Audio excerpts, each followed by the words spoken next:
નમસ્કાર વિદ્યાર્થીઓ, આપણે ગયા લેક્ચરમાં છે એ સમાંગ ઉદ્દીપન અને વિષમાંગ ઉદ્દીપનનો છે અભ્યાસ કર્યો. ત્યાર પછી આજના લેક્ચરમાં આપણે વિષમાંગ ઉદ્દીપનનો અધિશોષણ સિદ્ધાંત નો છે આપણે અભ્યાસ કરવાનો છે. તો આજે આપણે વિષમાંગ ઉદ્દીપનનો સિદ્ધાંત છે શીખીશું. તો સૌપ્રથમ તો આપણને ધ્યાનમાં હોવું જોઈએ કે વિષમાંગ ઉદ્દીપન એટલે શું. ગયા લેક્ચરનું થોડુંક તમને યાદ રીમેમરાઇઝ કરાવી દઉં તો વિષમાંગ ઉદ્દીપન એટલે કે પ્રક્રિયકો, નિપજો, ઉદ્દીપક, ત્રણે ત્રણ વસ્તુ પ્રક્રિયક, દીપક અને નિપજ, આ ત્રણે ત્રણ વસ્તુ છે, ત્રણે ત્રણ કમ્પાઉન્ડ છે, એક અલગ અલગ ફેઝમાં જોવા મળે, અલગ અલગ ફેઝમાં છે જોવા મળે છે. એટલે કે આપણે જોઈએ પ્રક્રિયક, ઉદ્દીપક અને નિપજ. આ જે છે એમાં ત્રણેય સેમ ફેઝમાં નહીં, અલગ અલગ ફેઝ કરતા ત્રણેય સેમ ફેઝમાં હશે નહીં. તો એને છે અલગ ફેઝમાં જોવા મળે. આપણે અહીંયા લખી શકીએ કે અલગ અવસ્થામાં હોય છે.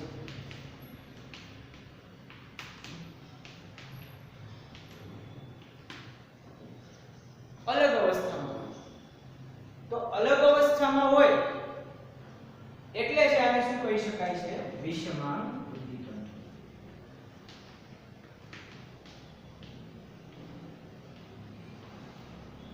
વિષમાંગ ઉદ્દીપન છે કે એક સરખી અવસ્થા નથી.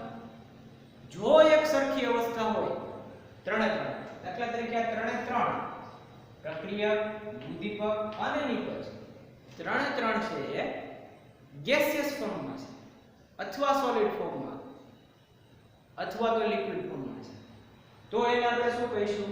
તો એને છે સમાંગ ઉદ્દીપન છે કહેવાય. સમાંગ ઉદ્દીપન જો સેમ ફેઝમાં હોય, અને વિષમાંગ એટલે અલગ અલગ અવસ્થામાં છે એ જોવા મળશે. તો આજના લેક્ચરમાં આપણે આગળ જઈએ અને વિષમાંગ ઉદ્દીપનનો છે આપણે અભ્યાસ, વિષમાંગ અધિશોષણનો છે સિદ્ધાંત છે આપણે આજે સમજવાનો છે. તો આ જે સિદ્ધાંત છે એ સ્ટેપ બાય સ્ટેપ થાય છે. એટલે કે પહેલા છે ઉદ્દીપક છે, કોઈ પ્રક્રિયક છે, ઘન સપાટી પર, પ્રક્રિયકની ઘન સપાટી પર શું થાય? અધિશોષિત થાય. ત્યાર પછીના સ્ટેપમાં છે એ ઉદ્દીપક છે એ પહેલા તો પ્રસરણ પામશે, પછી અધિશોષિત થાય, ત્યાર પછી પાછો છે એ અવશોષિત એ ડિસોર્પ્શન થાય, અને પછી છે એ રિએક્શન ને છે આગળ વધારતો છે જતો તમને જોવા મળે. તો સ્ટેપ બાય સ્ટેપ થાય છે એ પ્રક્રિયા આપણે જોઈએ.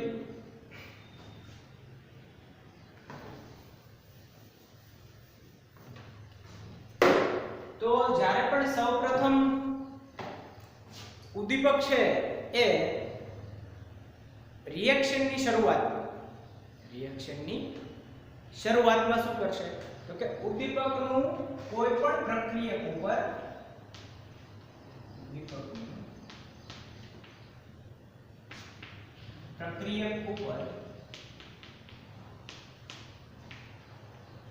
પ્રસરણ થવું.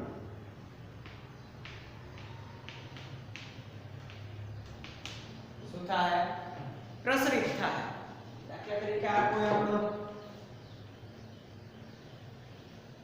એક કમ્પાઉન્ડ છે. હવે એના ઉપર છે એ ઉદ્દીપક છે પ્રસરણ પામશે. એટલે આ ઉદ્દીપક છે એ શરૂઆતમાં આવ્યો અને હવે આ છે પ્રસરણ પામે.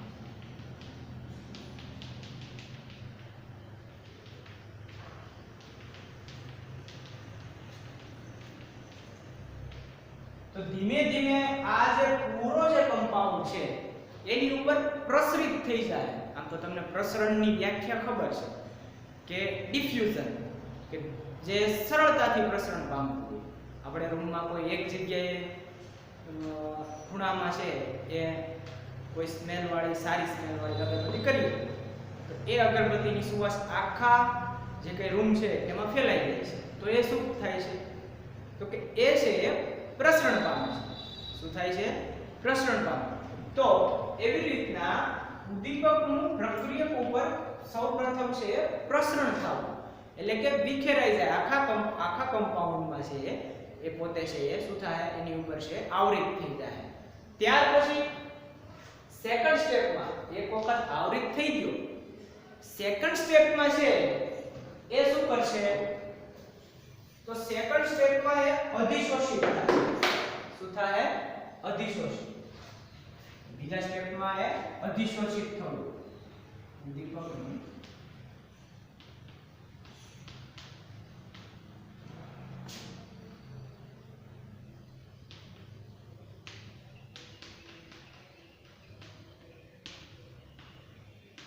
હવે પ્રસરણ તો પામી ગયું. શું થઈ ગયું? પ્રસરણ એને પામી લીધું. અને હવે છે એ શું થાય? તો કે એનું અધિશોષિત થવું. ધીમે ધીમે છે એ કમ્પાઉન્ડ ધીમે ધીમે છે અધિશોષિત થવા મળશે. કેમાં અધિશોષિત થશે? તો કે પ્રક્રિયકની સપાટી ઉપર. આ સિદ્ધાંતનો એક ડ્રોબેક પણ હતો, એ આપણે આગળ જોયું કે આ સિદ્ધાંતથી ડ્રોબેક એટલે કે શું સમજાવી નથી શકાતું એ આપણે જોશું.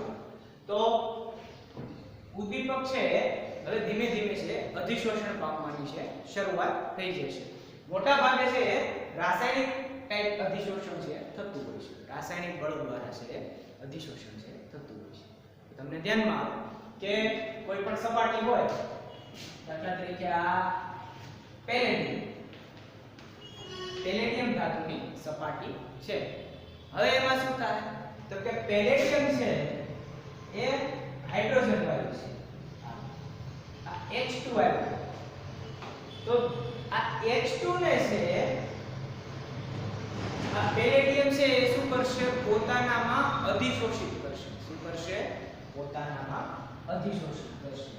તો એક આ હાઇડ્રોજન છે, આ બંનેની વચ્ચે છે બોન્ડ છે. શું થાય? બોન્ડ છે. તો આ જે બોન્ડ છે અને એ પોતે પણ પેલેડિયમ સાથે છે બોન્ડ બનાવશે.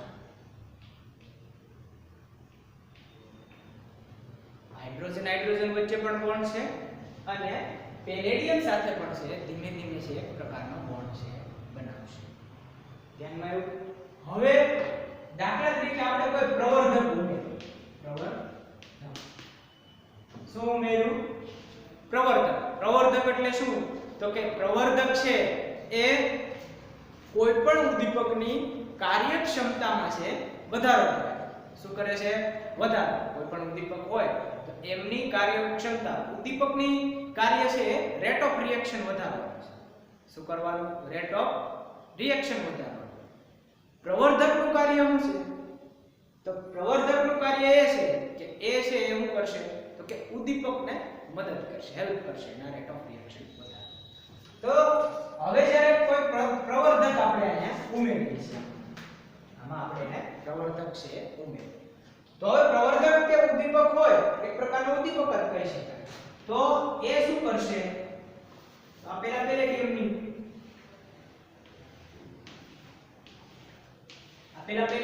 કરશે. દાખલા આ જે લાઈન છે એ મેં ડોટેડ લાઈનમાં દર્શાવી, સોરી રાઉન્ડ લાઈનમાં દર્શાવી છે. હવે શું થાય? કે ઉદ્દીપક અથવા તો પ્રવર્ધક દ્વારા આ જે બે અવકાશ છે એમાં છે આવી અને પોતે છે જગ્યા બનાવવાની છે, પોતાનું સ્થાન લેશે. એટલે કે ધીમે ધીમે છે પોલાણમાં છે આવતું થાય.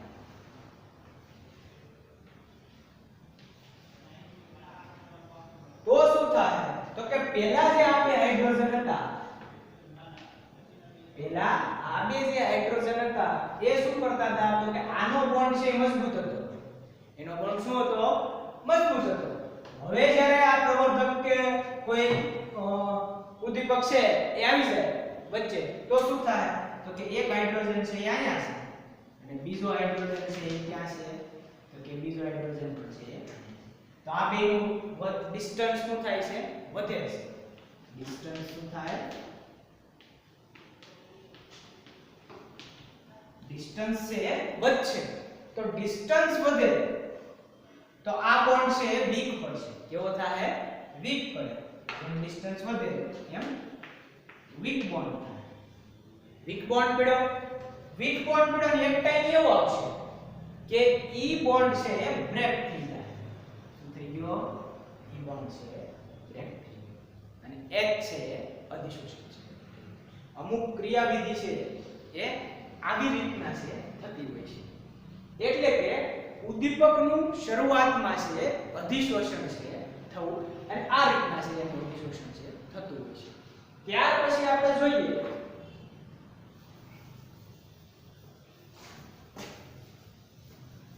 તો ઇન્ટરમીડિયેટ પ્રોડક્ટ બનાવશું શું બનાવશે ઇન્ટરમીડિયેટ પ્રોડક્ટ તો ઇન્ટરમીડિયેટ પ્રોડક્ટ બનાવી એટલે શું ત્રીજું સ્ટેપમાં પહેલા સ્ટેપમાં પહેલા તો આવરિત થયો બીજા સ્ટેપમાં અધિશોષિત થયો અને હવે ત્રીજા સ્ટેપમાં શું થાય ત્રીજા સ્ટેપમાં છે એ ઇન્ટરમીડિયેટ મધ્યવર્તી પ્રોડક્ટ બનાવશે મધ્યવર્તી નિપજ છે બનાવશે હવે મધ્યવર્તી નિપજ જોઈએ તો દાખલા તરીકે કોઈ બે આપણે પ્રક્રિયા કરતા છે એક છે A અને બીજો છે B તો એક A અને B અને આપણે ઉદ્દીપક તરીકે X લઈએ શું લઈએ X તો A અને B પેલા શરૂઆતમાં પ્રક્રિયા છે હવે શું થાય તો કે આ X છે માનો કે A આરે પ્રક્રિયા કરે છે શું કરે છે A સાથે છે પ્રક્રિયા કરે છે એટલે કે AX બનાવે શું થાય AX એ બનાવશે અને B છે આપણને મળશે હવે થશે એવું કે જેમ જેમ રિએક્શન આગળ વધતી જાય તો જે આ જે પ્રોડક્ટ બની છે ઈ પ્રોડક્ટમાંથી આપણને X B ફરી પાછી આપણને નિપજ મળે તો AB X એટલે કે આપણો કેટાલિસ્ટ છે એ કેવો થઈ જાય આપણને છે ફરી પાછો છે મળી જાય ઉદ્દીપકનું કાર્ય જે છે કે પ્રક્રિયાના અંતે છે તમને ફરી પાછો જે ફોર્મમાં હતો એ જ ફોર્મમાં છે મળી જશે એ કે રિએક્શનમાં પાર્ટિસિપેટ કરતો નથી ટેમ્પરરી પાર્ટિસિપેટ મીન્સ કે એનો રેટ ઓફ રિએક્શન છે વધારે છે શું કરશે રેટ ઓફ રિએક્શન છે વધારે તો શરૂઆતમાં આ A સાથે એને રિએક્શન કરી એની જગ્યાએ કદાચ B સાથે પણ રિએક્શન કરે એવું જરૂરી નથી કે A સાથે જ રિએક્શન કરે કદાચ B સાથે રિએક્શન કરે તો આપણને અહીંયા A મળે ફરી પાછું એ બેની રિએક્શન થઈ અને આપણને આ જે કેટાલિસ્ટ છે એ પાછો આપણને મળી જતો હોય છે તો આવી રીતના છે એ આપણને જે કેટાલિસ્ટ મળે છે એ જે આ રિએક્શન છે એમને છે આગળ ધપાવવામાં છે કામ કરતો હોય છે તો આગળ ધપાવવામાં કામ કરતો હોય તો આપણે મધ્યવર્તી પ્રોડક્ટ છે એમાં છે એક વચ્ચેનું સ્ટેપ છે આવે છે અને વચ્ચેનું સ્ટેપ આવ્યું મધ્યવર્તી પ્રોડક્ટ બની ગઈ ત્યાર પછી શું થાય જ્યાં X હતો પેલા અધિશોષિત થયો શું થયું અધિશોષિત હવે એની જગ્યાએ શું થાય અવશોષિત થાય શું થાય અવશોષિત સોરી ડિસોર્પ્શન ગુજરાતી વર્ડ મને યાદ નથી પણ ડિસોર્પ્શન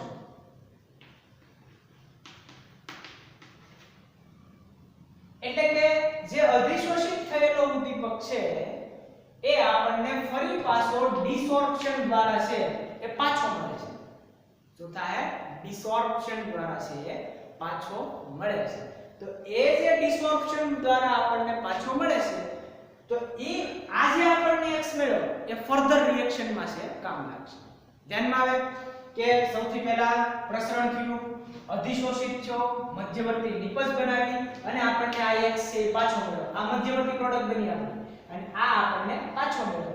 હવે જે પાછો મળી ગયો છે આ જે કેટાલિસ છે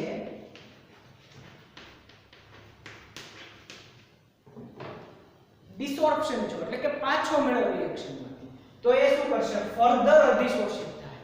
તો જે બાકીનો જે કમ્પાઉન્ડ વધેલો છે એ કમ્પાઉન્ડમાં છે એ ફરી પાછો છે અધિશોષિત થઈ અને રેટ ઓફ રિએક્શન છે આગળ વધારવાનું કામ છે કરશે.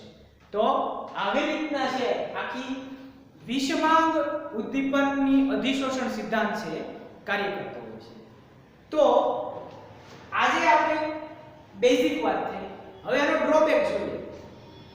તો ડ્રોબેક આનો મુખ્ય એ હતો કે જે આ જે સિદ્ધાંત છે એ પેસિફિસિટી સમજાવી શકતો હતો નહીં.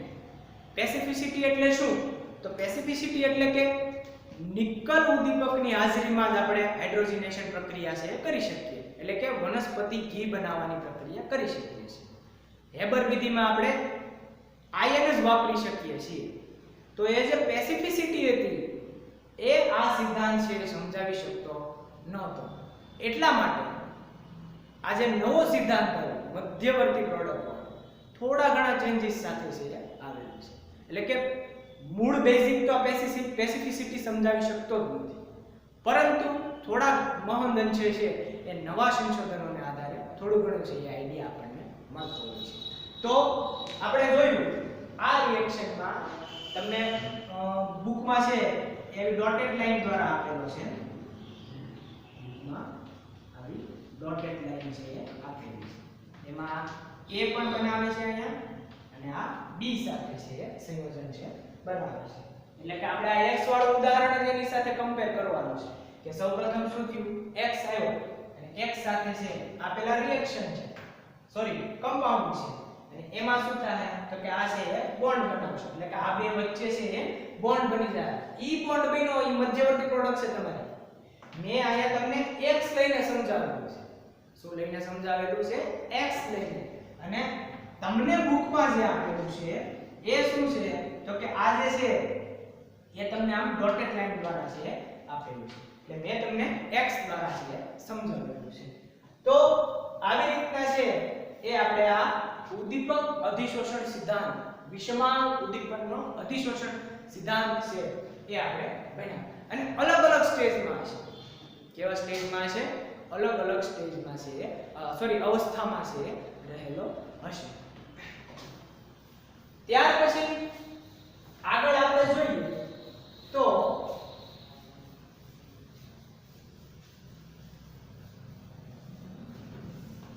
સક્રિયતા અને વર્ણનાત્મકતા.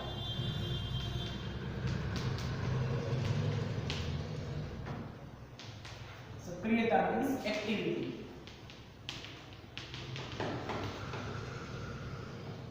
તો એક્ટિવિટી મતલબ કે એબિલિટી.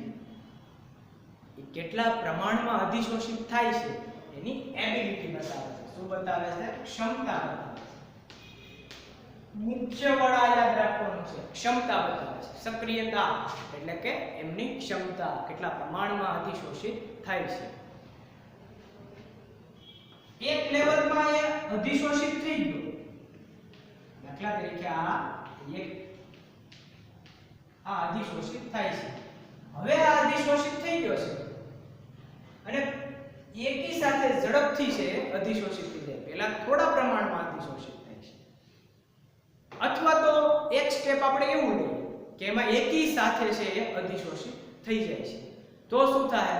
જો ધીમે ધીમે જે રેટ ઓફ રિએક્શન વધવાનો છે રેટ ઓફ રિએક્શન વધશે નહીં.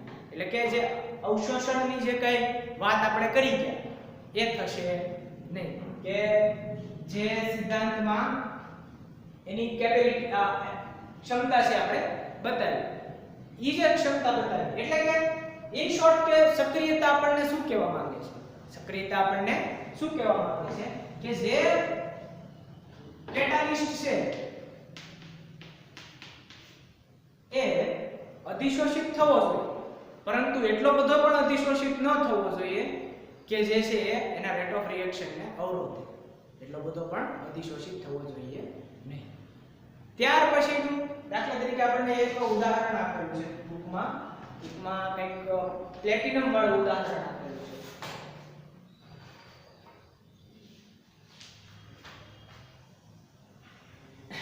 હા, 2H2 O2 ગેસ અને પ્લેટિનમની હાજરી છે. શું છે? પ્લેટિનમની હાજરી. પ્લેટિનમની હાજરીમાં શું બનાવે છે? તો કે એ છે H2O એટલે કે પાણી છે બનાવે છે. જો અહીંયા તમે પ્લેટિનમ નહીં રાખો, જો તમે પ્લેટિનમ રાખશો નહીં તો આ રિએક્શન થશે નહીં. પ્લેટિનમ રાખવાથી આ રિએક્શન થતી નથી, પરંતુ પ્લેટિનમ રાખશો ત્યારે જ છે આ રિએક્શન થશે. એટલે કે આ એની એબિલિટી બતાવે છે. શું બતાવે છે? એબિલિટી છે બતાવે છે. એટલે જે આ રિએક્શન પ્લેટિનમ ઉદ્દીપકની હાજરીમાં થશે અને વિષમાં બે ગેસ ફોર્મમાં અને આ સોલિડ ફોર્મમાં આપણને પ્રોડક્ટ કેવી મળે છે? લિક્વિડ ફોર્મમાં છે મળે છે. તો પ્લેટિનમ છે એની હાજરીમાં આ પ્રક્રિયા થશે એટલે કે સક્રિયતા એક્ટિવિટી છે જોઈએ. એમાં આપણે સમૂહ 5 થી 11 તરફ જેમ જઈએ એમાંની એક્ટિવિટી છે વધી જતી હોય છે. ત્યાર પછીનું છે વર્ણનાત્મકતા. બીજો ટોપિક છે આપણો વર્ણનાત્મકતા.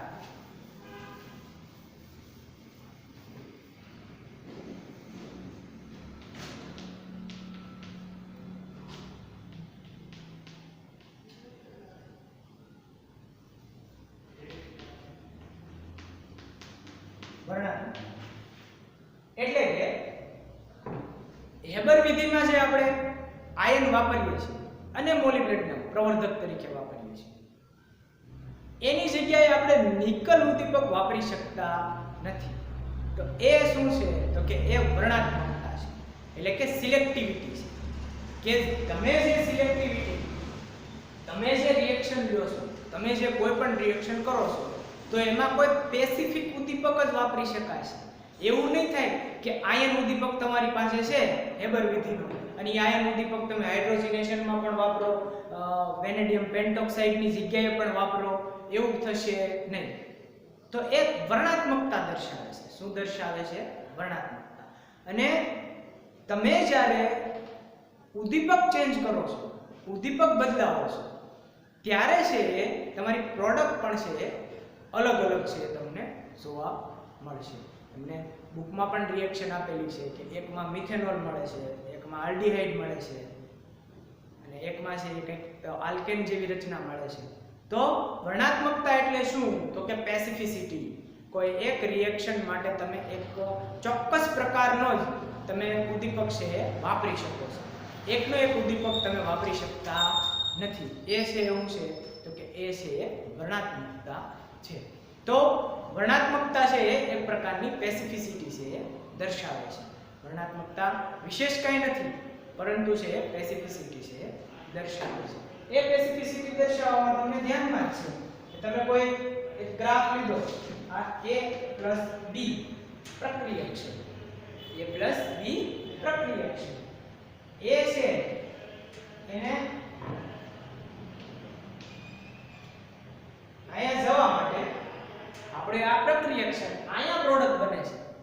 તો આની એનર્જી કદાચ નીચી પણ હોય, કદાચ આની એનર્જી પણ નીચી હોય, એવું જરૂરી નથી કે આની એનર્જી નીચી હોય. ક્યારેક આની એનર્જી પણ અપ લેવલ હોઈ શકે.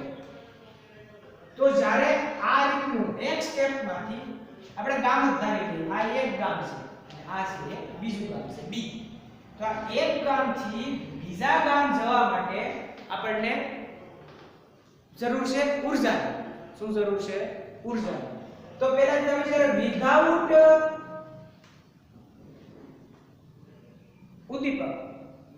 ઉદ્દીપક તમને આવો ગ્રાફ મળશે. અહીંયા આપણે આ